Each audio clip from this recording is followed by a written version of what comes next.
Wakorintho wa kwanza 13 na mstari wa 5.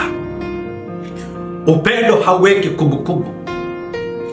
Upendo hauweki makosa. Na ndio maana leo ninakutupia hili swali. Je, kuna mtu katika maisha yako ambaye unahitaji kusamehe leo? Si kwa sababu anastahili, lakini kwa sababu Kristo alikusamehe na wewe kwanza.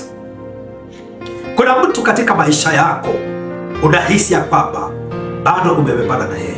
Hii kubebana kumezuia mambo mengi sana. Hii kubebana kumezuia mambo mengi ambayo Mungu anataka kufanya hata katika jamii. Hii kutokusameheana kunafanya jamii tengane. Kunafanya mikutano ya jamii haiwezi ikaendelea.